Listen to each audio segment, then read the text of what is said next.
Hey everyone, welcome back to Overall Database. Today we're kicking off a brand new series where we deep dive into the quarterbacks making waves in the league. I'm your host, Blazekin.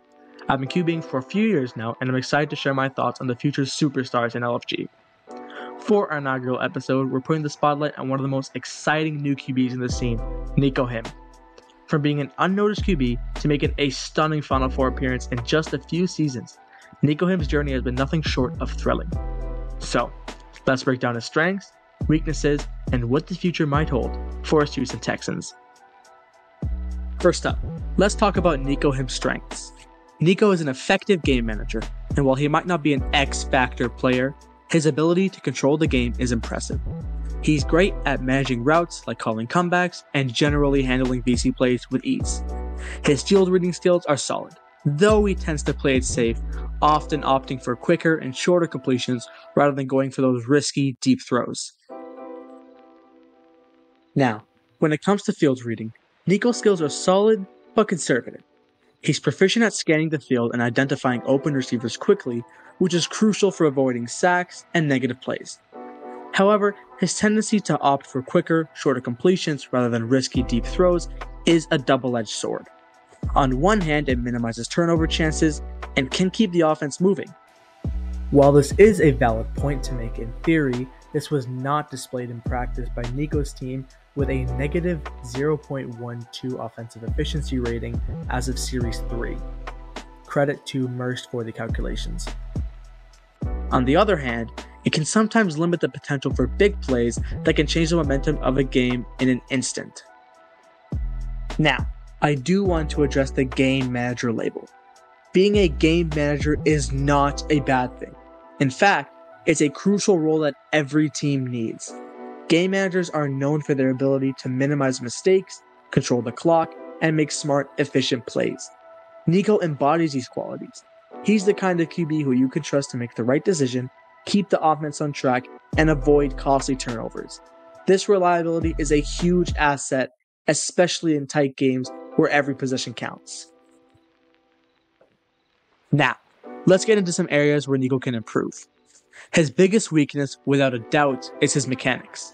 Not to directly confuse with accuracy, I am not saying Nico is an inaccurate QB, but his mechanical presence leaves much to be desired, with simple mistakes that go unnoticed but can cause inaccuracies. His cursor tends to drift across the screen during plays. This can be a huge problem because, as a QB, if you are not aware of where your cursor is, it can lead to inaccurate passes and some real burgers. The issue of cursor drift is particularly concerning. When your cursor is constantly shifting, it can disrupt your precision. This not only results in incomplete passes, but can also lead to turnover. Another significant issue is Nico's tendency to hold onto the ball for way too long. Sure, extending plays can sometimes lead to big gains, but it's unnecessarily risky to hang onto the ball for 15 plus seconds and then force a pass. This not only increases the likelihood of a sack, but also disrupts the rhythm of the offense. Let's break down a specific play against Gimme. It's 3rd and 4, Nico's in the red zone, close to scoring and putting his team up by 2 scores in the 4th quarter. Instead of making a quick decision, he holds onto the ball for about 25 seconds, and while attempting to scramble his way back to the LOS, he takes a sack and ends up out of field goal range, giving Gimme a chance to take the lead.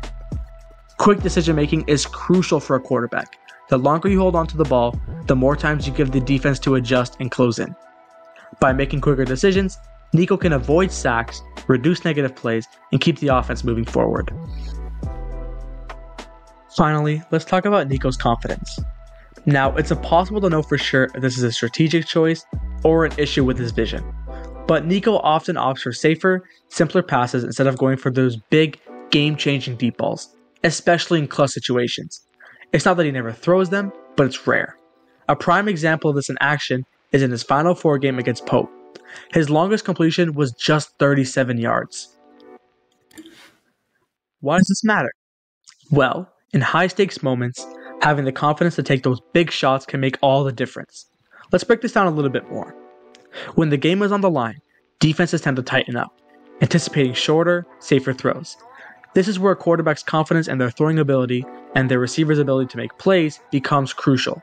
Taking a deep shot not only stretches the field, but also forces the defense to respect the possibility of a big play, potentially opening up opportunities underneath. Moreover, developing this confidence isn't just about making deep throws. It's about decision making under pressure. It's about seeing a tight window and trusting that you can make the throw. It's about understanding that sometimes taking a calculated risk is necessary to win big games. Nico's natural talent is evident, but having that killer instinct when it counts the most is what separates good QBs from great ones. Once again, this is all a proof of concept video, so changes can definitely be made if decided to continue with this series. Thank you so much for watching, and good luck to Nico in his playoff push.